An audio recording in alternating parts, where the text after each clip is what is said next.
আল্লাহ কয় এখানে শেষ নয়, তোমার কিছুদিন পর মা আর দুধ খাওয়াবে না, মার দুধ বন্ধ হয়ে যাবে।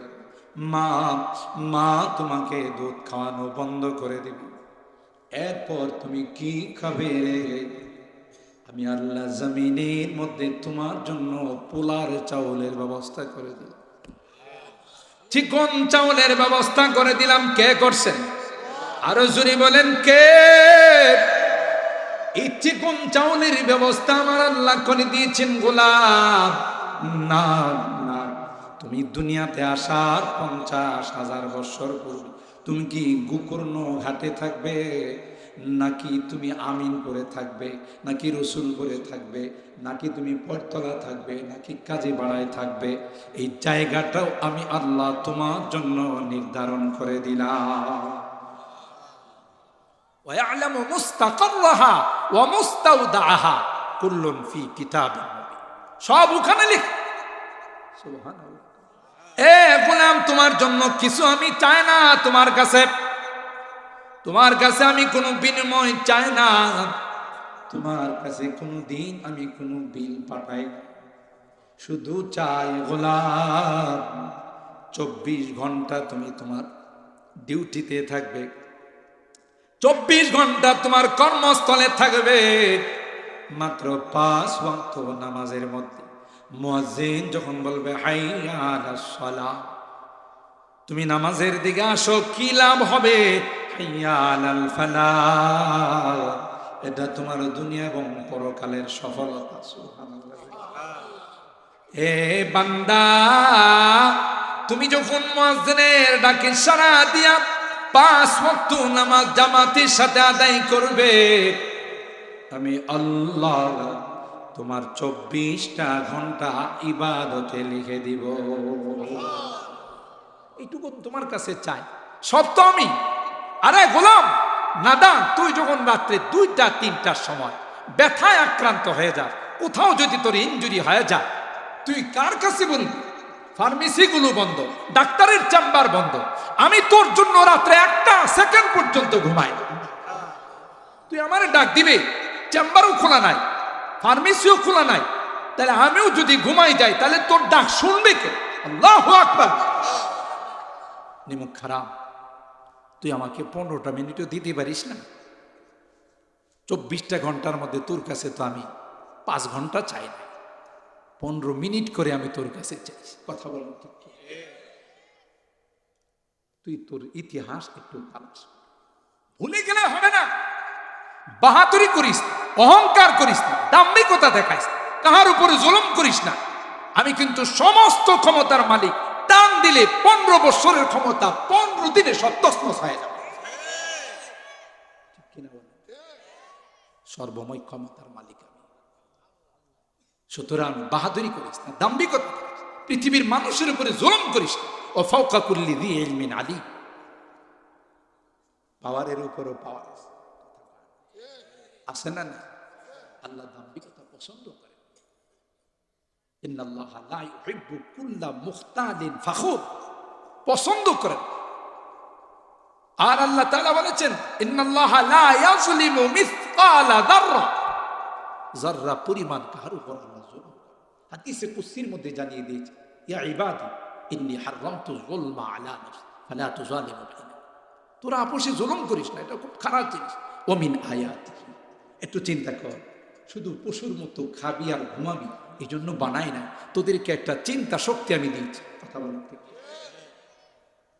किस्मत किया हर शय को कस्साम अज़ल ने, किस्मत किया हर शय को कस्साम अज़ल ने, जिस चीज को जिसके लिए काबिल नजर आया, बुलबुल को दिया नाला व परवाना को जलना, बुलबुल को दिया नाला व परवाना को जलना, गम हमको दिया सबसे जो मुश्किल नजर आया।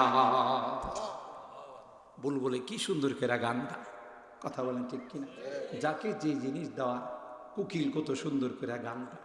আল্লাহ কই তোদেরকে একটা জিনিস দিছে, সেটা হলো চিন্তা চেতনা, চিন্তা চেতনা, চিন্তা শক্তি। যদি চিন্তা কর, এই আসমান কে সাজাইল? একটা প্যান্ডেল করতে গিয়ে এতগুলো খুঁটি লাগে, আর বিশাল আসমান আল্লাহ সাজাইলে কোথাও একটা পিলার, একটা খুঁটিও পাওয়া যায় না। কথা বলেন। وزينا السماء الدنيا بزينة الكواكب وحفظا من كل شيطان مارد لا يسمعون إلى الملأ الأعلى ويخذفون من كل جانب دحورا ولهم عذاب واصب إلا من خطف الخطفة فأتبعه شهاب ثاقب।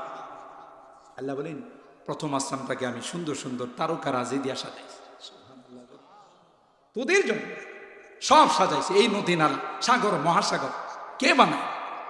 কেউ কি এগুলো খনন করছে? কে বানায়? পাহাড় কে বানায়? এই জমিন, যখন জমিনের মধ্যে মাটি আমি সৃষ্টি করেছি, গোটা পৃথিবী পানি আর পানি ছিল। কোরআনে আল্লাহ বলেন ওয়াজআলনা মিনাল মাই কুল্লা শাইইন হাই আফালা ইউমিনুন। যখন পানির মধ্যে মাটি ভরাট করা হয়, নরম থাকে, চলা যায়।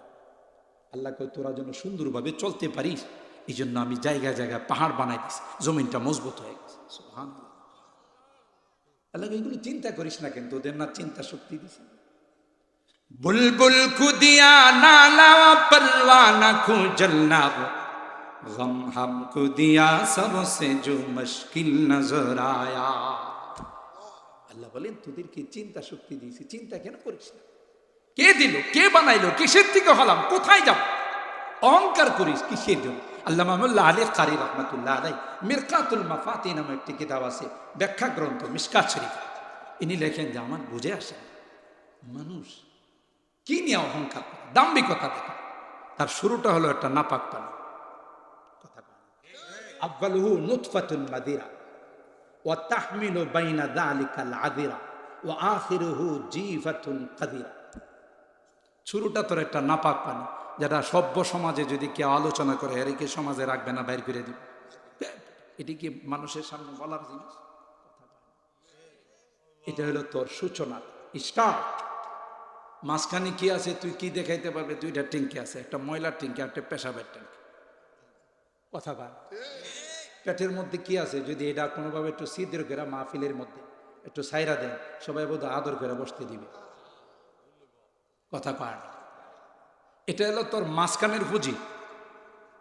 আর লাস্টে কি? জিফাতুন কাদিরা। লাস্ট হইলো তোর, লাস্টটা হইলো একটা মরা লাশ, 2-3 দিন রাখলে পচা গন্ধ বের। বুঝি না তুই কিসের উপর অহংকার দেখাস, দাম্ভিকতা দেখাস? হাজার হাজার মানুষ মেরে ফেলো, তাও আমার ক্ষমতা ঠিক থাকতে হবে। আল্লাহ কই না, তোর সিদ্ধান্ত সিদ্ধান্ত নয়, আমার সিদ্ধান্ত সিদ্ধান্ত। আমি যখন কানে ধরে বের করে দিব, পরনের কাপড়টা নেওয়ার পর্যন্ত সুযোগ হবে। 40 মিনিট সময় পাওয়া যাবে না জাতির উদ্দেশ্যে কিছু বলার। আল্লাহ খুব বের হয়, এক্ষুনি বের হয়। কথা বলেন ঠিক? কুলিল্লাহুম্মা মালিকাল মুলক তুতিল মুলকা মান তাশা ওয়া তানজিউল মুলকা মিম্মান তাশা ওয়া তুইজ্জু মান তাশা ওয়া তুযিল্লু মান তাশা বিয়াদিকাল খায়র ইন্নাকা আলা কুল্লি শাইইন কাদির। কিসের তুই বাদশাহ, কিসের রাজা? তোর চিতে কত বড় বড় জুতার পিঠা খাওয়া বিদায় করছে ইন্টারন্যাশনাল হারামজাদা নমরুদ। সারাটা জিন্দিগি জুতার পিঠা খাইতে খাইতে লাস্টে জুতা দিয়ে পিঠা দিছে, মাথা হয়ে গেছে 2 ভাগ। ভিতরের সৈনিক যায় আর কয় আমার কাম সাইরা, তোমারে দিলাম সাইরা। কথা কয় আল্লাহ অমিন আয়াতিহি আম খালাকাকুম মিন তুরাব সুম্মা ইযা আনতুম বাশারুন তানতাশিরুন। একটু চিন্তা কর, কি ছিলে, কি বানাইলাম, কোথায় যাবে? শেষ।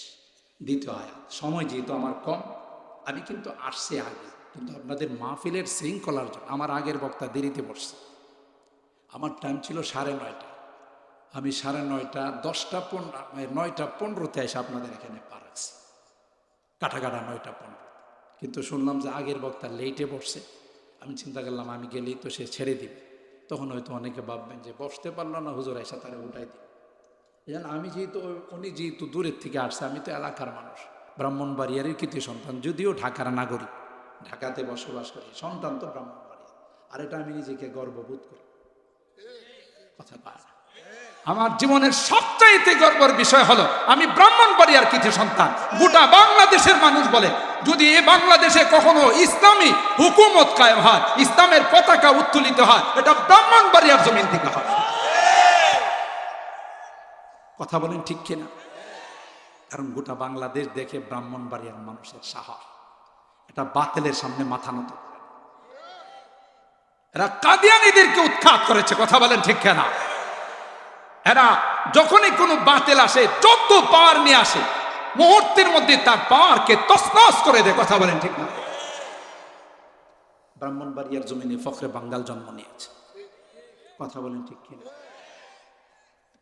ফখরে ব্রাহ্মণবাড়িয়া নয়, ফখরে বাঙ্গাল। ব্রাহ্মণবাড়িয়ার জমিনে জন্ম নিয়েছেন রাইসুল মুফাসসিরিন, যাকে ফখরে বাঙ্গালী লকব দিয়েছিলেন রাইসুল মুফাসসিরিন, সমস্ত মুফাসসিরদের তাফসীর কারকদের লিডার আল্লামা বড় হুজুর রাহমাতুল্লাহ। এই ব্রাহ্মণবাড়িয়ার মানুষ আল্লামা মুফতি আজম মুফতি নুরুল্লাহ রাহিমা, কথা বলেন ঠিক কি? মুফতি রহমতুল্লাহ রাহিমাহুল্লাহ এই ব্রাহ্মণবাড়িয়ার সন্তান মুফতি আমিনী রাহিম, যে আমিনীর নাম শুনলে বিচারকরা থরথর করে কাঁপত, কই না জানি কোন সময় ফাঁসির অর্ডার দিয়ে দেয়।